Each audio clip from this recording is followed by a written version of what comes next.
সুপ্রভাত বন্ধুরা, সংস্কৃত চর্চায় তোমাদের স্বাগত জানাই। চলে এসেছি আরও একটি ক্লাস নিয়ে। আজ আমাদের বিষয় হলো ফলা ও সংযুক্ত ব্যঞ্জন বর্ণ। তোমাদের আগের দিনের ক্লাসেই আমি ফলা সম্পর্কে একটুখানি বলেছিলাম। আজ পুরোপুরি ভালোভাবে এই ফলা ও সংযুক্ত ব্যঞ্জন বর্ণ সম্পর্কে আমরা জেনে নেব। দেখো, ফলা কি? ফলা হচ্ছে উচ্চারণের সময়ে কয়েকটি ব্যঞ্জন বর্ণ অন্য ব্যঞ্জন বর্ণের সঙ্গে মিলিত হয়ে যে সংক্ষিপ্ত রূপ ধারণ করে তাকে বলা হয় ফলা। ঠিক আছে, তো এই ফলা কি হয়? ফলা একটি ব্যঞ্জন বর্ণের সঙ্গে আমরা যখন উচ্চারণ করি, কোনো একসঙ্গে যদি কোনো ব্যঞ্জন বর্ণ উচ্চারণ করি, তাহলে যেমন ধরো ক্লেশ, কয়ে লয়ে একার তালব্যস্য। এখন দেখো ক্লেশ, এখানে ক আর ল আমরা একসাথে উচ্চারণ করছি ক্লেশ। তো যেহেতু একসাথে উচ্চারণ করছি, তা যখন লিখবো তার লিখিত রূপটা, তখন কি হবে না, ক এবং লকে একসাথে লিখতে হবে। তো এই ক আর লকে যখন একসাথে লিখছি, তখন কয়ের পরে যে ল অংশটা রয়েছে, কয়ের পরে যেহেতু ল রয়েছে, তাই এই লটি হবে ল ফলা। ল ফলা, বোঝা গেল?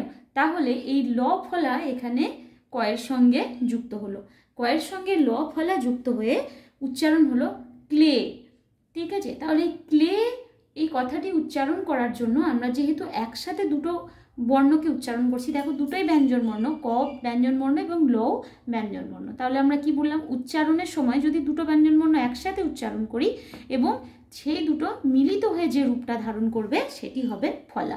তাহলে এই ক আর ল মিলিত হয়ে এটা হচ্ছে ফলা। আর এইটা হচ্ছে ল ফলার উদাহরণ, কারণ ল ফলার সঙ্গে যুক্ত হয়েছে, তাই এটি হচ্ছে ল ফলার উদাহরণ। তাহলে আগের দিন আমরা ফলা কয়টি সেটা কিন্তু বলেছিলাম, আজও আরেকবার বলে দিই। দেখো ফলা কয়টি? ফলা আমরা দেখেছি কি না, দেখো ফলা কি কি বলেছিলাম। ন ফলা, ন ফলা, তারপর ল ফলা,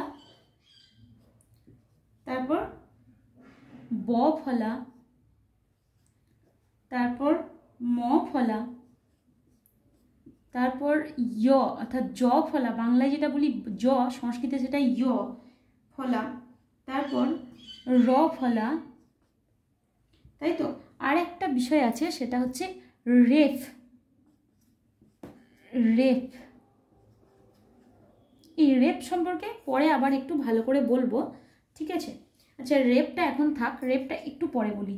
আচ্ছা দেখো, ন ফলা, ল ফলা, ব ফলা, ম ফলা, য় অর্থাৎ জ ফলা এবং র ফলা। তাহলে এইগুলো সহযোগে একটি করে আমরা মানে অক্ষর, এইগুলি কোনো না কোনো একটা অক্ষরের সঙ্গে যুক্ত হয়ে একসাথে উচ্চারিত হবে, অর্থাৎ কোনো না কোনো একটি ব্যঞ্জন বর্ণের সঙ্গে যুক্ত হয়ে একসাথে উচ্চারিত হবে এবং উচ্চারিত হয়ে কোনো না কোনো একটি শব্দ গঠন করবে এবং সেটি অর্থযুক্ত শব্দ। হ্যাঁ, তো যেহেতু কোনো না কোনো একটি ব্যঞ্জন বর্ণের সঙ্গে এইগুলি যুক্ত হবে, আর এইগুলি একটি করে, এগুলির নাম দেওয়া হয়েছে একটি করে ফলা। ঠিক আছে, তো এই ফলাগুলি দেখো কীরকম না, একটা করে আমি তোমাদেরকে দেখো লিখে দেখাই। যেমন দেখো বললাম মগ্ন,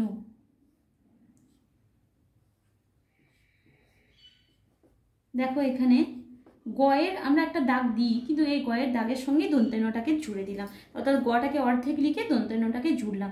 তাহলে এটাকেও একটা সংযুক্ত বর্ণ কিন্তু আমরা বলতে পারি। আচ্ছা, সংযুক্ত বর্ণ এরপরে আমরা বলবো। আচ্ছা দেখো, তাহলে এখানে দেখলাম ন ফলা দিয়ে একটা উদাহরণ দিলাম মগ্ন, ল ফলা দিয়ে একটা উদাহরণ দেব আমরা গ্লানি।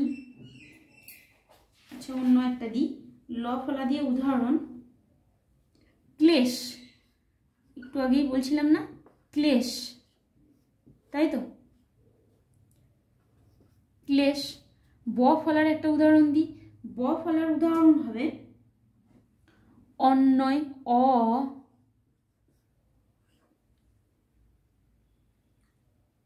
দন্তে নয়ে বয়ে অন্তস্থ, অন্যয়।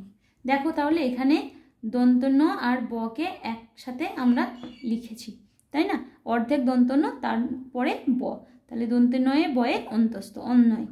তারপরে দেখো ম ফলা যদি আমরা লিখি, তাহলে ম ফলার উদাহরণ কি একটা লিখব, লক্ষ্মী। আমরা খুব বলি না লক্ষ্মী, সংস্কৃতে তার উচ্চারণ হয় লক্ষ্মী। ল কয়ে মূর্ধন্যস্বয়ে ময়ে দীর্ঘী, লক্ষ্মী। ঠিক আছে, তো দেখো তাহলে ল কয়ে মূর্ধন্যস্বয়ে ময়ে দীর্ঘী, লক্ষ্মী। তারপরে য় ফলার উদাহরণ, য় ফলার উদাহরণ বাংলায় তো অনেক আছে, তো এখানেও আছে দেখো। যেমন ধরো ভাগ্য, ভয়ে আকার, গ গয়ের জ ফলা, গয়ে য়, সংস্কৃতের উচ্চারণ কি হবে, ভাগ্যিয়া, য়। তারপরে র ফলার একটা উদাহরণ দেখো, র ফলার উদাহরণ হবে যেমন ধরো চক্র কিংবা পত্র, পত্র প তয়ে র ফলা। দেখো এইখানে একটা জিনিস দেখো, তাহলে আমরা দেখলাম এটা একটা র ফলার উদাহরণ। তাহলে তয়ের সঙ্গে র যোগ হয়ে র ফলায় যুক্ত হয়ে এটি পত্র শব্দটি তৈরি করেছে। তাহলে প্রত্যেকটা ক্ষেত্রেই আমরা দেখব যে উচ্চারণ করছি আমরা একসাথে। দেখো মগ্ন, গ আর দন্তন্য একসাথে উচ্চারণ করছি। আবার ক্লেশ, এখানে ক ল একসাথে উচ্চারণ করছি। অন্বয়, এখানে দন্তন্য ব একসাথে উচ্চারণ করছি। লক্ষ্মী, এখানে কয়ে মূর্ধন্যস্বয়ে ময়ে একসাথে উচ্চারণ করছি। আবার দেখো ভাগ্য, এখানেও গ আর য় একসাথে উচ্চারণ করছি। পত্র তর একসাথে উচ্চারণ করছি। তাহলে প্রত্যেকটা ক্ষেত্রেই উচ্চারণ একসাথে হচ্ছে এবং দুটোই ব্যঞ্জন বর্ণ। সেই জন্য তার এই যে সংক্ষিপ্ত, এই যে কোনো একটি সংক্ষিপ্ত অক্ষরের সঙ্গে এটা এর রূপ হচ্ছে, এই যে সংক্ষিপ্ত রূপটাকে বলা হচ্ছে ফলা। বোঝা গেল? তাহলে এইবার ফলা তো দেখলাম, তারপরে আমরা কি দেখব, সংযুক্ত ব্যঞ্জন বর্ণ। এখন এইগুলো দেখো, সংযুক্ত ব্যঞ্জন বর্ণ, এখানে আমরা কথাটাতে কি পেয়ে যাচ্ছি, সংযোগ, তাই না? দেখো দেখো সংযোগ অর্থাৎ সং মানে সঙ্গে, যুক্ত, যুক্ত মানে হচ্ছে যোগ।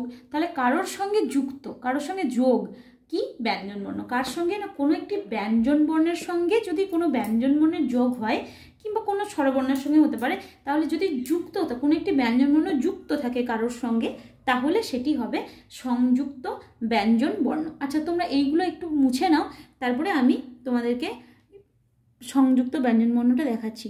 তোমরা একটু ভিডিওটা পজ করে মুছে নাও। দেখো কি একটি, দেখো সংযুক্ত ব্যঞ্জন বর্ণ, তাহলে বললাম কি সংযোগ, তাহলে কারোর সঙ্গে কারোর যোগ থাকতে হবে। কি না, একটি ব্যঞ্জন বর্ণ অপর একটি ব্যঞ্জন বর্ণ বা স্বরবর্ণের সঙ্গে যুক্ত হলে তাকে সংযুক্ত ব্যঞ্জন বর্ণ বলে। তাহলে কি না, একটা ব্যঞ্জন বর্ণ আরেকটা বর্ণের সঙ্গে যুক্ত হতে হবে, সেটা ব্যঞ্জন বর্ণ অথবা স্বরবর্ণ। তাহলে কি না, কিন্তু তিনটা কন্ডিশন আছে, কখন কখন কখন সংযুক্ত ব্যঞ্জন বর্ণ হবে না, কোনো কার চিহ্ন সহযোগে হতে হবে, আর একটা কি, অথবা কোনো ফলাযোগে হতে হবে, অথবা বিবিধ বর্ণ সহযোগে হতে হবে। তাহলে কোনো না কোনো সহযোগে এই ব্যঞ্জন বর্ণটা হতে হবে। কার চিহ্ন সহযোগে, যখন আমরা স্বরবর্ণ পড়াচ্ছিলাম, তখন স্বরবর্ণ পড়ানোর সময়, স্বরবর্ণ যখন অক্ষর লেখা শেখাচ্ছিলাম, তখন কার চিহ্ন শিখিয়েছিলাম। আর প্রথমেই বলেছিলাম অয়ের কোনো কার চিহ্ন হয় না। তাহলে অয়ের যেহেতু কার চিহ্ন হয় না, তাহলে দেখো তাই জন্য অ বাদ দিয়ে বাকি স্বরবর্ণ সহযোগে হতে পারে। যেমন ধরো কে, তারপর কি, তারপর কু অথবা কু, তাই তো? এইগুলো সমস্ত, হ্যাঁ এইগুলো সমস্ত দেখো একটা করে স্বরবর্ণ যুক্ত হয়েছে। কিন্তু তাহলে দেখো এটাও তো একটা স্বরবর্ণ, শুধু যদি ক বলি তাহলে এটাও একটা স্বরবর্ণ, এর ভিতরেও কিন্তু একটা স্বরবর্ণ ঢুকে আছে, কি আছে, অ আছে। কিন্তু অয়ের যেহেতু কার চিহ্ন হয় না, তাই অটাকে আমরা সংযুক্ত ব্যঞ্জন বর্ণ বলতে পারবো না। বোঝা গেল? আগে আমরা যখন কার চিহ্ন শিখিয়েছিলাম, তখন আমরা বলেছিলাম যে অয়ের কোনো কার চিহ্ন হয় না। তাহলে অয়ের পর থেকে অর্থাৎ আ, হস্যই, হস্যু, হ্যাঁ রি, এইগুলো সমস্ত এই কার চিহ্ন সহযোগেও কিন্তু সংযুক্ত ব্যঞ্জন বর্ণ হতে পারে। কিন্তু কটা কখনোই সংযুক্ত ব্যঞ্জন বর্ণ হবে না। কেন না, কয়ের ভিতরে যে অ আছে, এটা কার চিহ্ন নেই, কারণ অয়ের কোনো কার চিহ্ন হয় না। তারপরে দেখো ফলাযোগে, ফলাযোগে কি না, ফলাযোগেও ব্যঞ্জনবর্ণ কি করে তৈরি হয়, আমরা আগেরগুলোই দেখালাম। যেমন ধরো দেখালাম আমরা ক্লেশ, তাই তো, কয়ে লয়ে একার তালব্য। এখানে দেখো এখানে ল ফলা, তাহলে ল ফলা কয়ের সঙ্গে যুক্ত হয়েছে, তাহলে কয়ের সঙ্গে ল ফলা যেহেতু যুক্ত হয়েছে এখানে, তাহলে আমরা কি বলতে পারি, এটা ক আর লটা একটা সংযুক্ত ব্যঞ্জন বর্ণ। সেই রকম যেমন ধরো ন ফলা আছে, হ্যাঁ, স্বপ্ন, দেখো পয়ে দন্তে নয়ে, পয়ে দন্তে নয় দিয়ে আমরা কি করতে পারি, স্বপ্ন। তারপরে গয়ে দন্তে নয়ে মগ্ন, এরকম তো করতে পারি। তাহলে ন ফলা, তাহলে এইখানে দেখো এই ফলা যোগেও কিন্তু সংযুক্ত ব্যঞ্জনবর্ণ হচ্ছে, কারণ এখানে একটা ব্যঞ্জনবর্ণ আর একটা ব্যঞ্জনবর্ণ, অর্থাৎ দুটো ব্যঞ্জনবর্ণ একসাথে যুক্ত হয়েছে, তাই তো। তাহলে এটাও হয়ে যাবে সংযুক্ত ব্যঞ্জনবর্ণ। আরেকটা কি, বিবিধ বর্ণ সহযোগে। বিবিধ বর্ণ সহযোগে কীরকম না, দেখো ফলা তো কিছু কিছু আছে, ফলা যেরকম আছে দেখো ন ফলা, ল ফলা, ব ফলা, ম ফলা, জ ফলা, র ফলা, এগুলো তো আছে। তাছাড়াও তো আরও যুক্ত হয়, কীরকম দেখো লক্ষ্মীতে আমরা কি বলেছিলাম, লক্ষ্মীতে কয়ে মূর্ধন্যস্বয়ে, এরকম কয়ে মূর্ধন্যস্বয়ে লিখতে হয়। তো এখানে কি আছে, ক আছে আর মূর্ধন্যস্ব আছে, ক আছে আর মূর্ধন্যস্ব আছে। এখানে দেখো এই যে ক আর মূর্ধন্যস্ব এখানে আছে, হ্যাঁ, তো এখানে দেখো এখানে ক আর মূর্ধন্যস্ব যে আছে, এখানে দেখো তুমি এই ক আর মূর্ধন্যস্ব কোনোটাই কিন্তু ফলা চিহ্নের মধ্যে নেই, ফলার মধ্যে নেই। তাহলে এই দুটো কিন্তু তাহলে বিবিধ বর্ণ। আবার আরও আমরা করতে পারি, যেমন কয়ে তয়ে, শক্ত, এরকম করে করি না, কয়ে তয়ে। তাহলে এখানে দেখো কয়ে তয়ে, এই যে কয়ে তয়ে, এটাও কিন্তু দেখো ক আর ত কোনোটাই কিন্তু ফলা নেই। তাহলে এখানে ক আছে আর ত আছে, তাই তো, ক আর ত আছে। তাহলে এখানেও এই দুটোর মধ্যেও, হ্যাঁ, যদিও তটা দেখো এই দুটোই কিন্তু, হ্যাঁ, তটাও নেই, এই দুটোর মধ্যে কোনোটাই কিন্তু ফলার মধ্যে পড়ছে না। তাহলে এই দুটো হয়ে যাচ্ছে কি, বিবিধ বর্ণ সহযোগে। এখন আমরা তো দেখলাম তাহলে সংযুক্ত বর্ণ কখন কখন হয়। ফলা আমরা দেখে নিয়েছি কি না, ন যোগে, ল যোগে, ব যোগে, ম যোগে, অন্তর্য যোগে এবং র যোগে, এগুলো যোগে যদি কোনো সংযুক্ত বর্ণ থাকছে, তৈরি হচ্ছে, তাহলে সেগুলিকে আমরা ফলা চিহ্ন বলবো। আর কার তো দেখে নিয়েছো, অ বাদ দিয়ে বাকি যে সমস্ত স্বরবর্ণ যদি থাকে তাহলে কার চিহ্ন সহযোগে সংযুক্ত বর্ণ। আর তাছাড়া আদার্স অন্য কোনো বর্ণের সঙ্গে ব্যঞ্জন বর্ণের সঙ্গে ব্যঞ্জন বর্ণের সংযোগ হয়, তাহলে সেটিকে আমরা অন্য বর্ণ সহযোগে, বিবিধ মানে বিভিন্ন রকম বর্ণ সহযোগে সংযুক্ত ব্যঞ্জন বর্ণ বলবো। অর্থাৎ একটা ব্যঞ্জন বর্ণের সঙ্গে অন্য যখন কিছু জুড়ে যাবে, যুক্ত হয়ে যাবে, তখনই সেটা হবে সংযুক্ত ব্যঞ্জন বর্ণ। এখন আরেকটা বিষয় আছে, সেটা একটু ছোট্ট করে বলে দিই, সেটা হচ্ছে রেফ। ঠিক আছে, রেফ। এই রেফটা দেখো, রেফ কখন হয়, রেফ কখন হয়, রেফটা দেখতে কীরকম হয়, এরকম মাথার উপরে দাগ হয়। যখন কোনো ব্যঞ্জনবর্ণের আগে যদি রয়ের উচ্চারণ হয় তাহলে সেটি হয়ে যাবে রেফ। ঠিক আছে, দেখো এখানে বর্ণটাই আমরা নিয়ে নিই, ব মধ্যে নয়ে রেফ। এখানে দেখো এইটা হচ্ছে সংস্কৃতের রেফ। সংস্কৃতের রেফটা কীরকম দেখতে হয়, এইরকম। ঠিক আছে, তো মূর্ধন্যয়ে রেফ। তো এখানে দেখো এই যে এইখানে মূর্ধন্যয়ের আগে বর্ণ, তাহলে অর্থাৎ রয়ের উচ্চারণ নয়ের আগেই হয়ে যাচ্ছে। তাহলে কোনো একটি ব্যঞ্জনবর্ণের আগে যদি রয়ের উচ্চারণ হয় তাহলে সেই ব্যঞ্জনবর্ণের উপরে রেফ হয়। তাহলে দেখো নয়ের আগে রয়ের উচ্চারণ হচ্ছে, তাই এখানে রেফ বর্ণটি হয়েছে। ঠিক আছে, তাহলে দেখো আবার এরকম আমরা কি করতে পারি, পর্ণ, তাই তো। তারপরে সর্প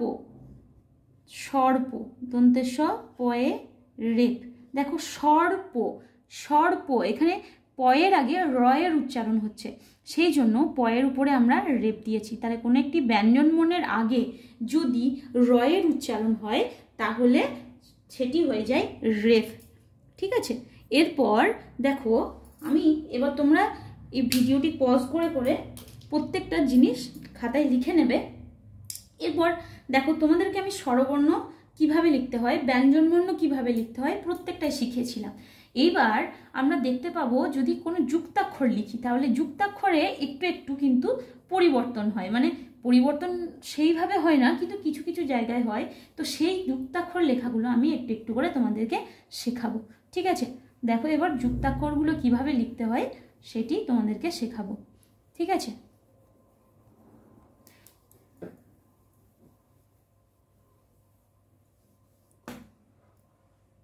প্রথমে আমরা কার চিহ্ন সহযোগে যুক্তাক্ষর দেখেছিলাম, তাই না?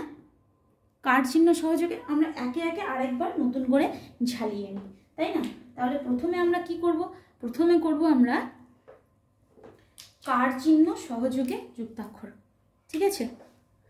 কি করব?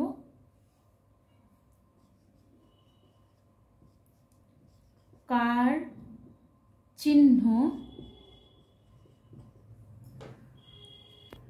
আমরা কার চিহ্ন সহযোগে সংযুক্ত ব্যঞ্জনবর্ণ দেখেছিলাম, আরেকবার আমরা দেখে নিই। দেখো শুধু ক বর্ণটাকে দিয়েই আমরা একবার দেখে নিই। ক এর তো অ থাকলে অর তো কার চিহ্ন নয়, তাই অ এর পর থেকে দেখব আ, যেমন ক এর আকার কা, তারপরে আ এর পর কি আছে?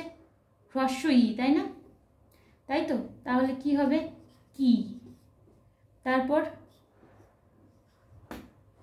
কু, তারপর কয় দীর্ঘ কু, তাই তো, উচ্চারণ একটু দীর্ঘ সময় ধরে হবে। তারপর ও আচ্ছা সরি, দীর্ঘ ইটা লিখিনি এখানে, দেখো দীর্ঘ ইটা হবে কি, দীর্ঘ ই। তারপর কু, তারপরে দেখো দীর্ঘ উ কু, তারপর কয়ের রি, তাই তো, এই যে। তারপর দেখো কয়ের দ্বৈত রি, তারপর লি এর তো কার চিহ্ন হয় না, তারপর কে, তারপর কই, তারপর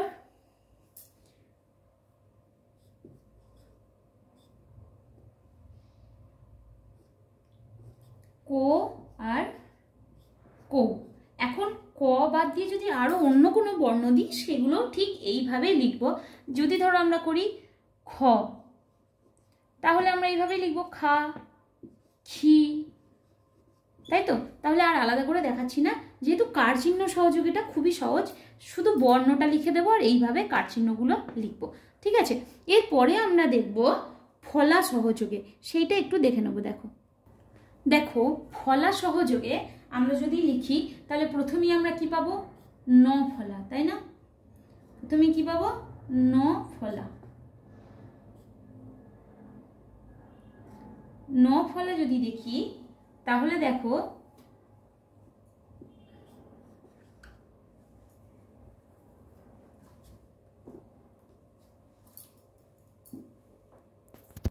দেখো ন ফলা আমরা ন ফলা সহযোগে যেমন কয়ে নয়ে যদি লিখি তাহলে এইভাবে লিখতে পারি, আবার এভাবেও লিখতে পারি কয়ের নিচে দন্ত ন। আবার কি দেখো তারপরে খ, খ যদি লিখি তাহলে খয়ের নিচে দন্ত ন। তারপর গ যদি লিখি গয়ের নিচে দন্ত ন, ঘ লিখলে ঘয়ের নিচে দন্ত ন, এইভাবে হয়ে যাবে, ঠিক আছে? তো এগুলো একই রকম। তারপরে দন্তের নয়ে যদি হয় তাহলে দন্ত নয়ের নিচে দন্ত ন, এভাবে। দেখো এটা আরেকটু সুন্দর করে লিখি, দন্তের নয়ে দন্তের ন, ঠিক আছে? তারপরে আবার দেখো এই যে উপর নিচে করে আবার তয়ে দন্তের নয়ে যদি লিখি ত এইভাবে লিখবো, তার নিচে এখানে একটা দন্তের ন, ঠিক আছে? তো তালব্যস্বয়ে দন্ত নয়ে যদি লিখি তালব্যস্ব এখানে একটা দন্তের ন। তারপর যদি হয়ে দন্তে নয় লিখি, এটা একটু দেখে নাও, হ এইভাবে আমরা হ লিখি, হয়ের নিচে এইখানটাতে একটা দাগ দিয়ে দন্তের ন, ঠিক আছে?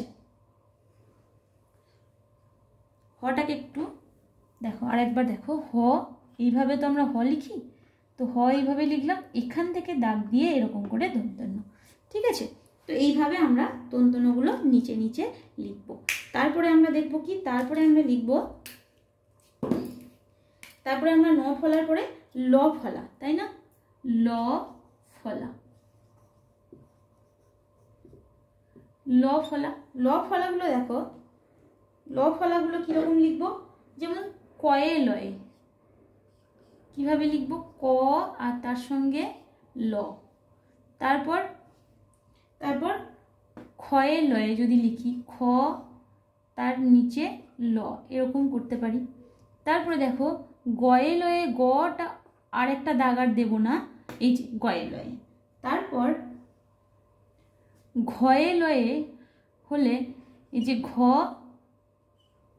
ঘ তার সঙ্গে এই যে ল, ঠিক আছে? তারপর ময়ে লয়ে যদি লিখি, ম তার সঙ্গে ল, ময়ের অর্ধেকটা লিখে তার সঙ্গে ল। তালব্য শয়ে লয়ে যদি লিখি, তালব্য শয়ের আর দাগটা দেব না, তার সঙ্গে ল, ঠিক আছে? আচ্ছা, হয়ে লয়ে যদি লিখি তাহলে কীরকম লিখবো, হ তার সঙ্গে ল, ঠিক আছে? বোঝা গেল? তারপর দেখো, তারপরে লিখবো ব ফলা, ব ফলা, ব ফলা। ব ফলাটা আমরা কীরকম করে লিখব না, যদি কয়ে বয়ে লিখি তাহলে ক, ক তার নিচে ব, ঠিক আছে? এই যে। তারপর যদি লিখি গয়ে বয়ে তাহলে গ এরকম করে ব। বর্কি জয়ে বয়ে যদি লিখি, দেখো বর্কি জ এই দাগটা আর এখানে দেব না, এরকম করে দেব, ঠিক আছে? যদি ছয়ে বয়ে লিখি, ছ তার সঙ্গে এরকম করে ব, এরকম করে ব, ঠিক আছে? তারপর যদি বয়ে বয়ে লিখি, বয়ে বয়ে তাহলে ব তার সঙ্গে ব, ঠিক আছে? তারপর তালব্য শয়ে বয়ে যদি লিখি, তালব্য শয়ের দাগটা আর দেব না, আরেকটা যে দাগ থাকে সেটা দেব না, তখন এরকম করে ব লিখব, ঠিক আছে? তারপর হয়ে বয়ে যদি লিখি, হ তার সঙ্গে এরকম করে ব, ঠিক আছে? তাহলে দেখো হটা আমরা সবসময় এরকম ভিতরে একটা করে অক্ষর জুড়ে দেব, ঠিক আছে? এটা একটু খেয়াল রাখবে। তারপর ম, ম ফলা যোগে, ম ফলা, ম ফলা দিয়ে যদি দেখি তাহলে দেখো, ম ফলা দিয়ে যদি দেখি তাহলে কয়ে ময়ে, কয়ে ময়ে, ক তার সঙ্গে ম, এরকম, ঠিক আছে? তারপর আচ্ছা একটু সুন্দর করে লিখি, দেখো ক, এই যে কয়ের দাগটা বেশি দূর টানবো না, তার সঙ্গে এরকম করে কয়ে ময়, ঠিক আছে? তারপর গয়ে ময় যদি লিখি, গ তার সঙ্গে ম, ঠিক আছে? তারপর দেখো,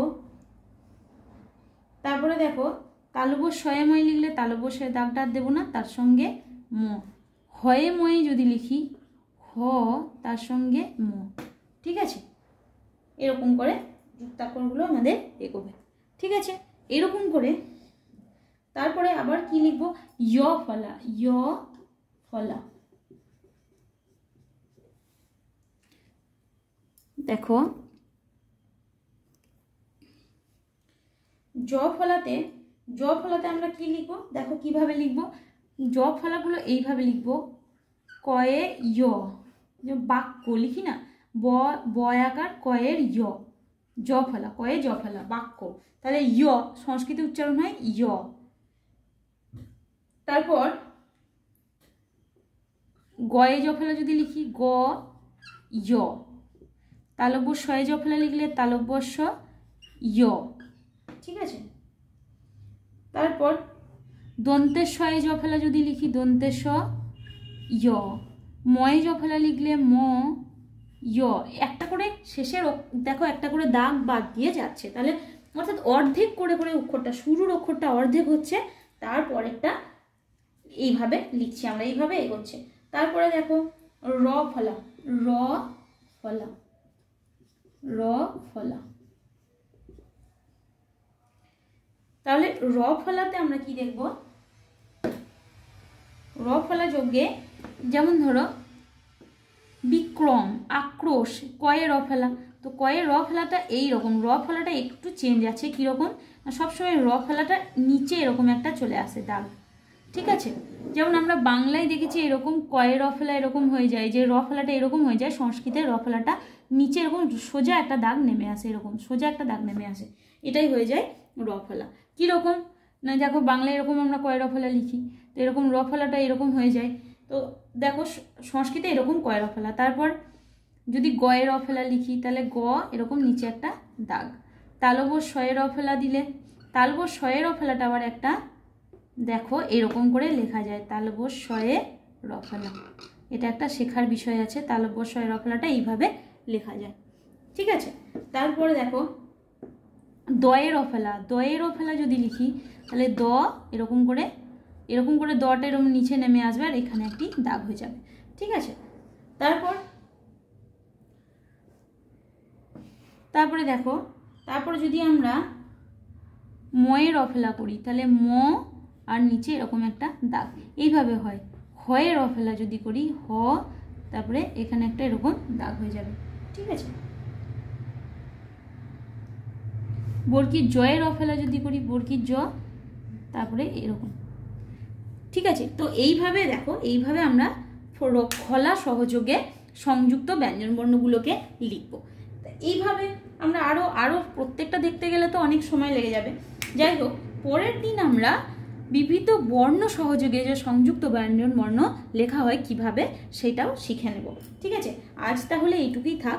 তোমাদের যদি কিছু প্রশ্ন থাকে তাহলে তোমরা অবশ্যই কমেন্ট বক্সে লিখবে, আমি তার উত্তর দেব, ঠিক আছে। পুরো ভিডিওটা তোমরা স্কিপ না করে দেখার চেষ্টা করবে।